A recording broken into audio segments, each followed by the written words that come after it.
Inimbitahan ni PCG spokesperson for the West Philippine Sea, Commodore J. Tariela, si Senator Rodante Marcoleta na sumama sa Maritime Domain Awareness Flight. Kasunod po yan ang kontrobersyal na pahayag ng senador tungkol sa Kalayaan Island Group. Nakatutok si Darlene Cay. Habang nagsasagawa ng bilateral air patrol at live drop exercises ang mga Air Force ng Pilipinas at Amerika nitong nakaraang linggo, tuloy-tuloy raw na nagpatrolya ang China sa dagat at himpapawid ng West Philippine Sea ayon sa China Southern Theater Command. Tinawag ng China na tangkang pang-udyok ng gulo ang anilay pagsali ng Pilipinas sa mga bansa sa labas ng rehiyon para sa bilateral air patrol. Pagpapahina raw ito sa kapayapaan sa rehiyon. Sinusubukan pa namin kunan ng pahayag ang Department of National Defense. Nito lang Biyernes, tinadtad ng Chinese warship ng radio challenge ang eroplano ng BFAR o Bureau of Fisheries and Aquatic Resources habang nagsasagawa ng Maritime Domain Awareness Flight. Tinawag itong blatant harassment ni Philippine Coast Guard spokesperson for West Philippine Sea, Commodore J. Tariela. Ang Maritime Domain Awareness ay ang regular na pagpapatrolya ng mga otoridad sa mga teritoryo ng Pilipinas kabilang ang West Philippine Sea.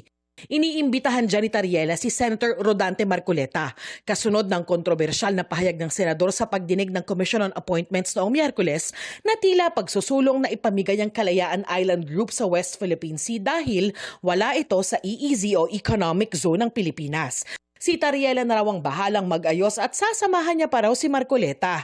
Dagdag pa ni Tariela, sigurado siyang malugod na tatanggapin ng mga taga-Pag-asa Island si Marcoleta. Sinisika pa ng GMA Integrated News na hinga ng pahayag si Marcoleta pero wala pa siyang tugon sa ngayon. Nauna nang sinabi ni Marcoleta na wala siyang sinabing ipamigay ang Kalayaan Island Group. Anya, pilit pinaikli ang konteksto ng kanyang sinabi. Sabi ni Professor Paulo Emanuel Tamasin ng UP College of Law, dapat maingat ang mga opisyal ng gobyerno sa mga binibitawang salita. May mga pahayag daw kasing posibleng makita na pagtatraidor sa interes ng bansa. Sa ilalim po ng kasalukuyan nating batas, sa Revised Penal Code, yung treason po ay isang krimen ng pagtataksil sa Pilipinas o sa soberanya ng Pilipinas. May konteksto po yun na kailangan may digmaan na nagaganap or active war na nagaganap. So, posible po na mayroong mga pahayag sa publiko, yung na pwede natin makita na pagtatraidor sa interes ng Pilipinas, hindi po necessarily papasok yun sa kasalukuyang definition ng treason. Para sa GMA Integrated News, Darlene Cay, nakatutok 24 oras.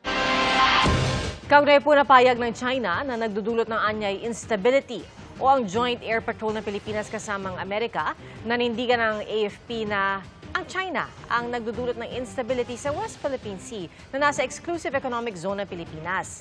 Sa isang mensahe sa GMA News Online, sinabi ng Philippine Navy na may maayos na koordinasyon at nasa loob ng EEZ ang bilateral air patrol kasamang mga kalyadong bansa.